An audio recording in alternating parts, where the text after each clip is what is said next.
চা বাগান, যত দূর দূর দেখবে তত দূরেই চা বাগান। তা আমাদের সাবস্ক্রাইবার ভাইরা কমেন্ট করেছে যে রামদার গাড়ি চালাচ্ছ না কেন। তাই দেখো ভাই চালাচ্ছি রামদার গাড়ি, আর এই গাড়ি হচ্ছে অল ইজ গোল্ড বলে না, তো সেই হচ্ছে আমার দেখতে পাচ্ছে এত গাড়ি সব দাঁড়িয়ে আছে, সব এরা সব বর্ডার পার হবে, এখানে সব হোল্ড করে গাড়ি ধরো ব্যাকে গড়িয়ে আসছে, তো এটা এরকম করে পাল দেওয়া হবে যাতে। আসসালামু আলাইকুম বন্ধুরা, গুড মর্নিং। কেমন আছো তোমরা সবাই? আশা করি তোমরা সবাই খুব ভালো আছো। আলহামদুলিল্লাহ আমরাও খুব ভালো আছি। তো এখন বাজছে সকাল 9টা, আর আমাদের ব্লগটা এখান থেকে স্টার্ট হচ্ছে। তোমরা তো জানো যে আমাদের গাড়ি কালকে সারা রাত চলেছিল, তো ওই জন্য এই যে রামদা এখন ঘুমোচ্ছে। রামদা কারণ হচ্ছে রামদা সারা রাত গাড়ি চালিয়েছে, আর ভোর সকাল 5টা থেকে 5টা অবধি রামদা গাড়ি চালিয়েছে। 5টার পর আমাকে দিয়েছে, আমি ধূপগুড়ি থেকে গাড়ি চালাচ্ছি। এবার আমি তো এদিকে রাস্তা চিনি না, তো এই জন্য আমাদের যে সামনে হয় দেখো ওই গাড়িটা, আর একটা যে গাড়ি ছিল আমাদের, ওই গাড়িটা আমার সামনে সামনে যাচ্ছে, আর আমি ওর পেছু পেছু ধরে নিয়েছি, এখন যেতে থাকছি। আর আমরা এখন আছি হচ্ছে এটা ধূপগুড়ি পার করে, মানে ধূপগুড়ি পার হয়ে গেছি, ধূপগুড়ি থেকে আমি গাড়ি চালাচ্ছি। আর আমি আজকে এই প্রথম এই গাড়িটা চালাচ্ছি। বাকি ভাই একটা কথা বলবো, এই গাড়িটা চালাতে অন্যরকমই একটা ফিলিংস আছে, মানে অল ইজ গোল্ড। তোমরা তো জানো অল ইজ গোল্ড মানে সেটা বুঝতেই পারছো। ওল্ড গাড়ি চালানোর একটা মজাটাই আলাদা, ঠিক আছে? ওই জন্য আমি আজকে চালাচ্ছি এসে পর্যন্তই। এখন আমি ফার্স্ট টাইম এখন এই গাড়িটা ড্রাইভ করছি। তো যাই হোক, গাড়িটা খুব ভালো লাগছে চালাতে, সব ঠিকঠাক আছে, কোনো অসুবিধা নেই। রামদা সারা রাত গাড়ি চালিয়েছে, ওই জন্য রামদাকে বললাম ঘুমিয়ে পড়ো তুমি, কোনো টেনশন নেই। তো আমরা এখন যাই, দেখি কোথায় গিয়ে দাঁড়াই, চলতে থাকি। আর আমাদের ওই গাড়িটা ওই যে সামনে সামনে যাচ্ছে দেখতে পাচ্ছ, আর আমাদের গাড়ির স্পিড আছে এই যে দেখতে পাচ্ছ 50-50-এর কাছাকাছি স্পিড আছে। এই দেখো, আর এখান থেকে শুরু হলো চা বাগান, দেখতে পাচ্ছ ওই দেখো চা বাগান, এগুলো সব চা বাগান। চলো এবার আচ্ছা ভালো ভালো ভিউজ তোমাদের দেখাতে পারবো, আর আমাদের ড্রোন তো আছে, ওতে তোমাদের আরও ভালো ভিউজ দেবো। তো আমাকে আর ডাকিনি কো, সকালবেলায় একবারে 5টার সময় ধূপগুড়ি যে টোল ট্যাক্স আছে সেখানে এসে আমায় ডেকেছে। এই যাক, ঠিক আছে। ডাইনে বাঁয়ে পুরোটাই চা বাগান, দেখতে পাচ্ছ তো তোমরা। এই স্টার্ট হলো চা বাগান, এখন পুরোই চা বাগান, এখন দেখো পুরোই চা বাগান, সব চা। আর শিলিগুড়ি রামদা রাতেই পার করে দিয়েছে, আর ওই গাড়ি যেরকম যে স্পিডে যাচ্ছে আমি সেই স্পিডের লেভেল ধরে নিয়েছি।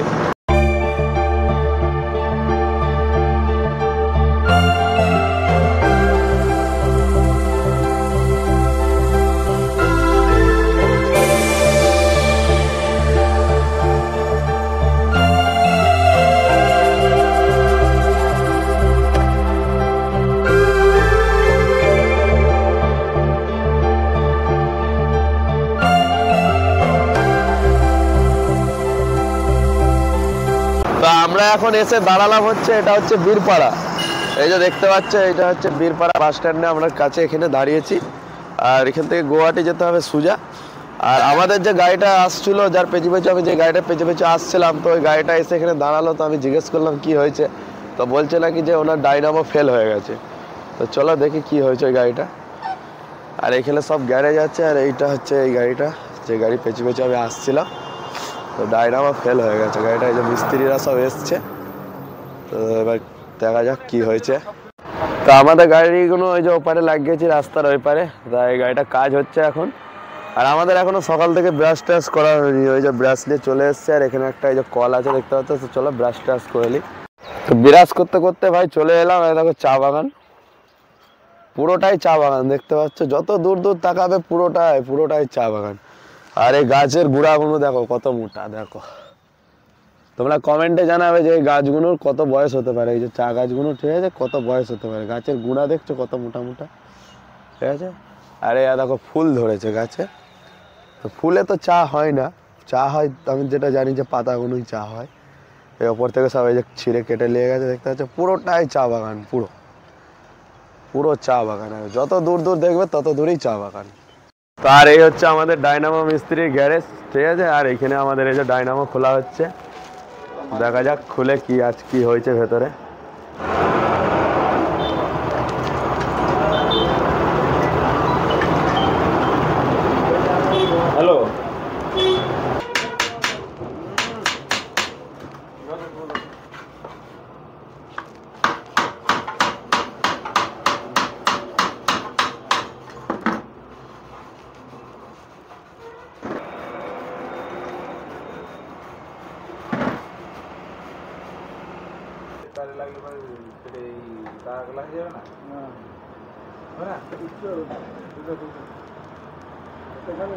এই গাড়ির ডাইনামো খুলে নিয়ে গেছে, কাজ হচ্ছে, ওটা খুলে গেছে, চেক আপ করতে নিয়ে গেছে ওই পারে কোথায় গ্যারেজ আছে রাস্তার ওই পারটা। আর আমাদের এই দাদা চা বানাচ্ছে, এই যে দেখতে পাচ্ছ লিকার চা, সকাল সকাল বেনে গেছে। তো চলো চাটা খাওয়া যাক। ঠিকঠাক বানিয়েছে তো চা? ওকে। তোমার নাম কি? রাজা। তো এই গাড়িটার ডাইনামোর কাজ হয়ে গেছে আর এই এখন ফিট হচ্ছে ডাইনামো। কি হয়েছিল দাদা একটু বলো তো, কি প্রবলেম হয়েছিল ডাইনামোটায়? এটা কার্বন ছোট হয়ে গেছিল। আচ্ছা। আর কয়েল খারাপ। কয়েল খারাপ হয়ে গেছিল। আর এটা কত খরচা পড়লো তাহলে করতে? কয়েল কত নিল ড্রাইভার জানে। আচ্ছা। আর তোমাদের মজুরি কত এখানে ডাইনামো খোলা ফিটিং কাজে? 400 টাকা। 400 টাকা মজুরি। আমাদের দিকে ওইটাই আছে, গ্যারেজে কাজ হলো এরকম। কত খরচা হলো তাহলে? আরে আমাদের এই দাদা হচ্ছে নিজেই গাড়ি, নিজেই মালিক, সব কিছু নিজেই। আর দাদাই বলবে যে কত টাকা খরচা হলো। কত খরচা হলো? 1,500 হয়ে গেল, কয়েল ফয়েল সব নিয়ে, মিস্ত্রি সব নিয়ে, তাই তো? তো ঠিক আছে, আমাদের এটা ফিট হয়ে যাক, তারপর আমরা আবার এখান থেকে বেরোবো।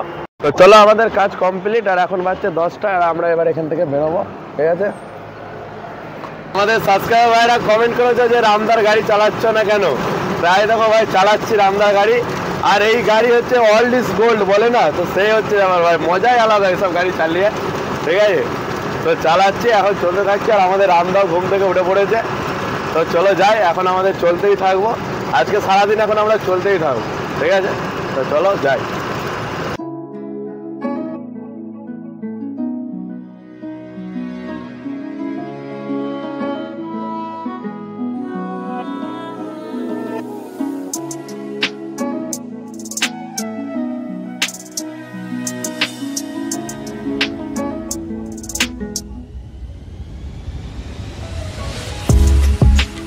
তো আমরা আছি হচ্ছে সামনেই বর্ডার আছে, 5 কিলোমিটার গেলেই বর্ডার ঢুকবো আমরা।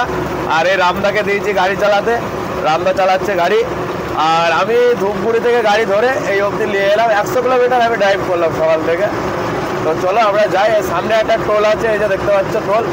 আর আমাদের এক সাবস্ক্রাইবার কমেন্ট করেছে যে শিলিগুড়ি অবধি কত টাকা টোল লাগলো। শিলিগুড়ি অবধি আমাদের টোল লাগলো হচ্ছে কত, 3300 টাকার আমাদের টোল লেগেছে শিলিগুড়ি অবধি। তো চলো এবার আমরা এই টোলটা পার করব। এই টোলটা হচ্ছে 12 ভিসা টোল এটা। আর এই টোলটা পার করে 2-3 কিলোমিটার গিয়ে আমরা আসাম এন্টার করবো, আসাম বর্ডার। তা আমরা বর্ডারের কাছে চলে এসেছি। আর এইসব দেখতে পাচ্ছি এত গাড়ি সব দাঁড়িয়ে আছে, সব এরা সব বর্ডার পার হবে। এখানে সব হোল্ড করেছে, কারো অন্য কিছু প্রবলেম, কারো খাওয়া দাওয়া রান্না বান্না করে নিচ্ছে, সব কিছু এসব করে নিচ্ছে। কার গাড়ি হাইট আছে, এইসব সব প্রবলেম আছে, তো এরাও সব পার হবে। আর এই হচ্ছে আসাম বর্ডার। আর আমরা এখন যাচ্ছি কাঁটাতে, আমাদের গাড়িটা কাঁটা করতে হবে এখানে। তো ফাইনালি বন্ধুরা আমরা আসাম এন্টার করে গেছি। আর আমাদের রামদা একটু টেনশনে ছিল, তো এখন ঠিকঠাক আছে, কোনো অসুবিধা নেই। ওকে, তো চলো এবার আমরা চলতে থাকি। আর এই আসামে ঢুকলাম এখন। আর এখন বাজছে 1টা, আর আমরা এখন আসামে ঢুকলাম। তো চলো এখন চলতে থাকি, দেখা যাক কোথায় গিয়ে খাওয়া দাওয়া হয়। খাওয়া দাওয়া কি আজকে আমাদের রান্না হবে না হোটেলে? আজকে আমাদের রান্না হবে না, আজকে আমরা হোটেলে খেয়ে নেবো, কারণ আমাদের টাইম কম আছে, তাই তো? ওই জন্য আজকে আমাদের রান্না হবে না। তো চলো যেতে থাকি এখন। তো বন্ধুরা আমরা আসাম বর্ডার পার করে এসে দাঁড়িয়েছি এপারে। আর এপারে আমরা এসে দাঁড়িয়েছি, এই যে দেখতে পাচ্ছ এখানে আমরা পাল নেবো। মানে পাহাড়ে উঠতে গেলে যেসব গাড়িতে পাল লাগে, তো এইগুলো এখানে কিনতে পাওয়া যায়, এই যে দেখতে পাচ্ছ। তো এখানে আমরা এই পালগুলো কিনবো। তুমি কি আচ্ছা টায়ার যখন প্রেসার খাবে তখন কি কান্দে বাই করবা? এদিকে সিস্টেম এরকম, সব এরকমটা। তো আমাদের এই যে এই পালটা নিলাম, এই যে দেখতে পাচ্ছ। আর এটার কাজ হচ্ছে আমরা যখন পাহাড়ে উঠবো, গাড়ি ধরো ব্যাকে গড়িয়ে আসছে, তো এটা এরকম করে পাল দেওয়া হবে যাতে গাড়িটা দাঁড়িয়ে যায়। ঠিক আছে, তো চলো আমাদের এটা নেওয়া হয়ে গেছে, এটাকে গাড়িতে রেখে দিই। তো আমরা এসে এখন দাঁড়িয়েছি হচ্ছে এই ভারত পাম্পে। আর এখানে দেখতে পাচ্ছ সব গাড়ি পার্কিং আছে ভারত পাম্পে। আর আমাদের গাড়ি এই যে এখানে লাগিয়েছি। আর এই আমাদের গাড়ি এখন গ্রিস মেরে নিচ্ছি।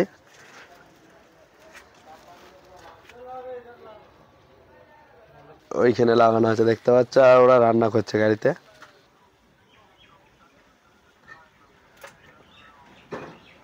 তো এখন যাচ্ছি আমরা হচ্ছে চান করতে। আর চান টান করে এখানে হোটেল আছে, ক্যান্টিন পাম্পে।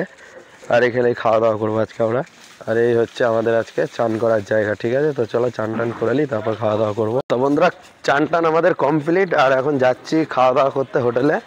আর আজকে আমাদের দুপুরে সকালে আজকে আমাদের নাস্তা হয়নি, ওই জন্য খুব জোর ভাই খিদে পেয়ে গেছে। তো চলো গিয়ে খাওয়া দাওয়া করি। আর এই হচ্ছে হোটেল, ঠিক আছে, দেখতে পাচ্ছ।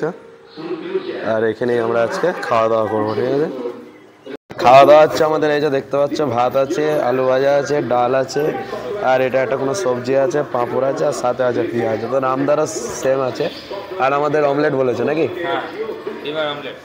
আর অমলেট বলা হয়েছে। তো চলো তাহলে আমরা খাওয়া দাওয়া শুরু করি। তো বন্ধুরা আমাদের খাওয়া দাওয়া কমপ্লিট। আর এই যে আমরা এখানে এসেছি, যে আমাদের এই যে পানিগুলো আছে, পানিগুলো ভরতে হবে, কারণ আসামে এদিকে পানি ভালো নয়। তো এখানে এই যে ফিল্টার লাগানো হয়েছে, ফিল্টার পানি, এই যে দেখতে পাচ্ছ। তো আজকে আমরা এইখানেই পানিগুলো আমাদের ভরে নেবো, ঠিক 4টে বোতল। তো বন্ধুরা এখন বাচ্চা হচ্ছে 5টা, আর আমরা এখন এই পাম্প থেকে, যে পাম্পে ছিলাম আমরা গাড়ি দাঁড় করিয়েছিলাম, ওই পাম্প থেকে আমরা এখন বেরোলাম। আর রামদা চালাচ্ছে এই যে গাড়ি। তো দেখা যাক, চলো আমরা যাই, আগে যেতে থাকি। এখনো অনেক রাস্তা বাকি আছে, মিনিমাম এখনো আমাদের 800, এখনো মিনিমাম 800 কিলোমিটার এখনো অবধি আমাদের বাকি আছে রাস্তা। তো বন্ধুরা এখন আমরা আছি আসামের কোকরাঝাড় ডিস্ট্রিক্ট, এটা পড়ছে। তো আমরা এখন দুপুরবেলা চান খাওয়া দাওয়া করে রেস্ট নিয়ে আমরা গাড়ি ছেড়ে দিয়েছি, আমরা সামনের দিকে এগোচ্ছি। তো বন্ধুরা আজকে সারাদিন কথাবার্তা বলিনি, কারণ একটু প্রচুর টেনশন বা চাপের মধ্যে ছিলাম। কারণ আমার যে মালটা যেটা আছে, গভর্নমেন্ট পাসিং যেটা 13 ফুট হাইট, তো আমার মালটা একটু 13 ফুট হাইটের থেকে বেশি আছে। তো যার কারণে দিনের বেলা দুপুরের দিকে আমরা বর্ডার পার হয়ে এসেছি। তো সেটা বর্ডারে একটা এন্ট্রি করে পাসিং করে পার হতে হয়।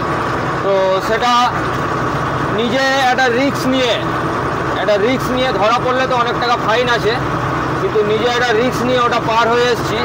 তো যার কারণে খুব প্রচুর পরিমাণে টেনশনের মধ্যে ছিলাম। বাই চান্স যদি কোনো রকম কোনো কিছু সমস্যা হয়ে যায়, তো ভুলের মাসুল অনেকটা বড় ধরনের দিতে হতে পারে। তো সেই দিক থেকে একটু চাপের মধ্যে ছিলাম। যাক, এখন মোটামুটি পার হয়ে চলে এসেছি, এখন আর কোনো সমস্যা নেই, হ্যাঁ, আর কোনো টেনশান নেই। তো বন্ধুরা আমরা এখন এই আসামে আছি। আসামটা একটা সময় আমরা এরকম সময় আমরা গাড়ি ঘোড়া চালাতে পারতাম না। তো প্রচুর পরিমাণে চেকিংয়ের, আরটিওর বা পুলিশ প্রশাসনের প্রচুর পরিমাণে প্রেসার থাকতো। তো এখন সেদিক থেকে কোনো রকম কোনো কিছু সমস্যা হয় না। এখন দিনে বা রাতে কোনো রকম কোনো সমস্যা হয় না। 24 ঘন্টায় আমরা ভালোভাবে গাড়ি ঘোড়া নিয়ে রাস্তায় চলতে পারি, অসুবিধা হয় না। প্রশাসন আমাদেরকে যথেষ্ট পরিমাণে সহযোগিতা করে, যেটা আগে ছিল না। বছর 5-7 আগে যেটা ছিল না, যেটা আমাদের খুবই অসুবিধায় পড়তে হতো। মোটামুটি সন্ধে 6:30-7টার আগে আমরা রোডে গাড়ি তুলতে পারতাম না বা গাড়ি আমরা চালাতে পারতাম না। এই সব সমস্যাগুলো ছিল আসামে, এখন এগুলো নেই। সেদিক থেকে আমরা আসামে এখন নিশ্চিন্তে গাড়ি ঘোড়া চালাতে পারি। আর আমাদের এক সাবস্ক্রাইবার কমেন্ট করেছে যে আমাদের যে মালটা লোড হয়েছে ওটা কোথায় খালি হবে, এখানে যেটা লোড করলাম অমরপুরে, ওটা কোথায় খালি হবে? হ্যাঁ, আমরা যেটা রাস্তা দিয়ে যে মালটা যেটা লোড করলাম, এই মালটাও ওই মণিপুরেই খালি হবে। ওটা খালি হবে ওই মণিপুর থেকে, যেখানে আমাদের এই প্রথমকার মালটা যেখানে খালির পয়েন্ট আছে, সেখান থেকে 20-22 কিলোমিটার আগে আরও যেতে হবে। জায়গাটার নাম হচ্ছে বার্মা রোড। জায়গাটার নাম বার্মা রোড, পুরো প্রপার বার্মা নয়, বার্মা রোড। 20-22 কিলোমিটার মতো যেতে হবে ভেতরে, গিয়ে এই মালটা খালি হয়ে যাবে। আর আগের যে মালটা আছে, পাইপটা যেটা আছে, ওটা ওই ইম্ফলেই ওই পার্কিংয়ের আশেপাশে, যেখানে গাড়ি থাকবে পার্কিংয়ের আশেপাশে ওই মালটা খালি হয়ে যাবে। আর দ্বিতীয় কথা হচ্ছে গিয়ে, আমার এক বন্ধু জানতে চেয়েছে যে এই রাস্তা থেকে এসব মালগুলো লোড করলে কেমন কি রেট পাওয়া যায় বা কেমন কি। এগুলো আর কিছুই না, আমাদের রোজকার যে একটা খরচা আছে, চা জলপানি খরচা আছে, টিফিন নাস্তা ফাস্তা, একটা খাওয়া খোরাকি আছে, টুকিটাকি যেসব খরচা আছে, এইগুলো বেরিয়ে যায়। এমন কিছু এতে হয় না, এইসব খরচাগুলো হয়ে যায়, এটাই একটা সুবিধা। আর দ্বিতীয় কথা হচ্ছে গিয়ে, এই মাল নিয়ে যেতে তো এক্সট্রা কোনো কিছু খরচ নেই, যে এক্সট্রা গাড়িতে এক্সট্রা তেল লাগবে বা কোনো কিছু। গাড়ির মালের যে ক্যাপাসিটি আছে গাড়ির সেখানে পুরোপুরি মালটা হয়নি, কিছুটা ফাঁকা আছে, কিছুটা মাল এখনও পাওয়া যাবে, তাই এই মাল লোড করা হলো। এমনি বেশিরভাগ সময়তে মাল পুরোপুরি 25 টনই হয়ে যায়, মানে সুযোগ পাওয়া যায় না এই রাস্তা থেকে লোড করার। তো মাঝে মধ্যে হয়ে যায়, যেমন এই টিপে যেমন হয়ে গেল, এরকম হয়। তো খুব বেশি হয়নি, গাড়িতে জায়গা সেরকম একটা ছিল না। তো যা হয়েছে আমাদের মোটামুটি এই 15-20 দিনের যেটা খরচ খরচা আছে, খরচ খরচাটা বেরিয়ে যাবে, এই হচ্ছে ব্যাপার। তো আমরা এখন আছি হচ্ছে যে জায়গাটা, সেটা হচ্ছে সুন্দরী, আর ডিস্ট্রিক্ট হচ্ছে সিরাং। তো এটা হচ্ছে আসামের মধ্যে এই জায়গায় আছি। আর আমাদের গাড়ি এই যে দেখতে পাচ্ছ, আমাদের গাড়ি এখানে তেল নিচ্ছি। আর এখানে একটা জিনিস হচ্ছে তেলের দাম এখানে কম আছে। দেখো দেখো আমাদের ওইদিকে যেটা আছে সেটা হচ্ছে 93 টাকা কিছু পয়সা, এখানে দেখো 90 টাকা 28 পয়সা এখানে লিটার ডিজেলের দাম। তো আমাদের এই তেলে লাগিয়েছি, দেখা যাক কত লিটার তেল নেবে। কত লিটার তেল নেবে? 10,000 টাকা নেবে। 10,000 হয়ে যাবে, তারপর ওদিকে গিয়ে নেবো আবার পাহাড়ে গিয়ে আবার নেবে। তো ঠিক আছে, চলো তাহলে আমরা তেলটা ভরি দিয়ে তারপর আবার এখান থেকে বেরোবো। বন্ধুরা এখন বাজছে 11টা, আর আমরা এসে একটা এই হোটেলে দাঁড়িয়েছি। এই যে দেখতে পাচ্ছ হরিয়ানা হোটেল, ঠিক আছে। তো এখানেই আজকে আমরা খাওয়া দাওয়া করবো। আর খাওয়া দাওয়া আজকে আমাদের এই যে দেখতে পাচ্ছ রুটি, আলু ভুজিয়া, আর ডিমের অমলেট, পেঁয়াজ, আর এই হচ্ছে লঙ্কা, আর রামদারও এই যে সেম আছে, ঠিক আছে। তো চলো তাহলে খাওয়া দাওয়া শুরু করে দিই। গরম গরম ভুজিয়া, ডিম অমলেট আর রুটি, সাথে পেঁয়াজ আর লঙ্কা, খুব ভালো লাগবে ঠান্ডা শীতের রাতে। গরম গরম ভুজিয়া, রুটি, ডিম অমলেট।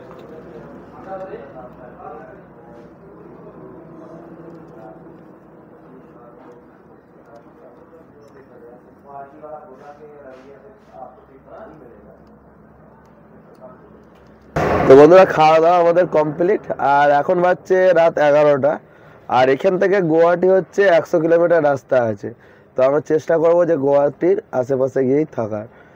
তো ঠিক আছে বন্ধুরা, আমাদের এই ব্লগটা আজকে এখানেই শেষ করছি। দেখা হচ্ছে নেক্সট ব্লগে। তো ততক্ষণ সবাই ভালো থাকবে, সুস্থ থাকবে, আর গুড নাইট বন্ধুরা।